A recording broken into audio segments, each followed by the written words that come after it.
Assalamualaikum warahmatullahi wabarakatuh. Perkenalkan, nama saya Nazifa Dani dari kelas IPS 3. Di sini saya akan menjelaskan tentang respon bangsa Indonesia terhadap kolonialisme dan imperialisme di bidang sosial budaya. Latar belakang dari sosial budaya merupakan hal-hal yang berkaitan dengan perilaku sosial masyarakat di suatu tempat seperti kebiasaan hidup, adat istiadat, kepercayaan masyarakat, agama, pandangan hidup, sikap hidup, situasi daerah, status sosial, bahasa, atau mata pencarian sistem pemerintahan. 1. Seni lukis. Perkembangan seni lukis pada zaman Islam ditandai dengan munculnya seni kaligrafi. Pada masa pemerintahan Hiren 17, setiap kapal yang melakukan ekspedisi pelayaran ke Nusantara harus mengikuti petunjuk pelukis atau juru gambar yang dituangkan dalam lukis mereka.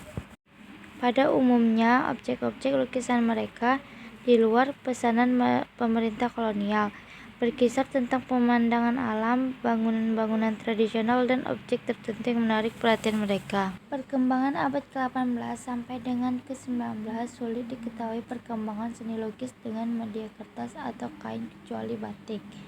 Baru menjelang Perang Dunia Kedua, beberapa pelukis Eropa ke Indonesia seperti Nieuwenkamp, Walter Spies, Rudolf Bonnet yang masing-masing membawa aliran seni lukis berada di seperti kubisme, ekspresionisme, surrealisme, atau simbolisme.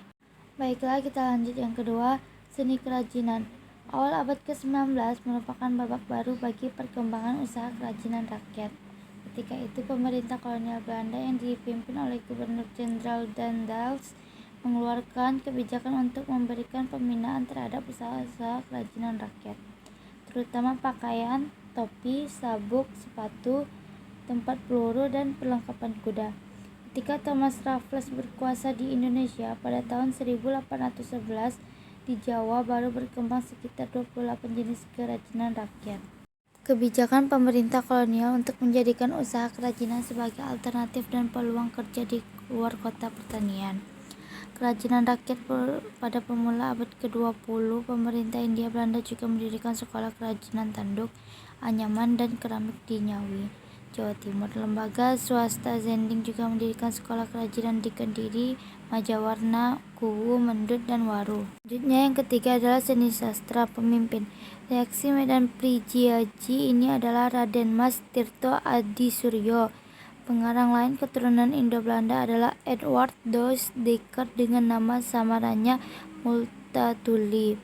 Sebagai tokoh yang simpati kepada perjuangan bangsa Indonesia, maka karya-karyanya turut membangkitkan perjuangan bangsa Indonesia. Penyelenggara pendidikan untuk penduduk pribumi oleh pemerintah kolonial Belanda berdampak pada kegemaran membaca dan kesadaran kebangsaan bangsa Indonesia mulai tumbuh.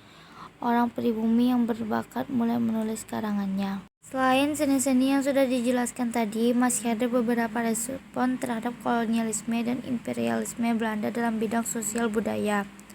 Adalah adanya gerakan protes petani, gerakan Ratu Adil, dan gerakan Samin. Gerakan protes petani.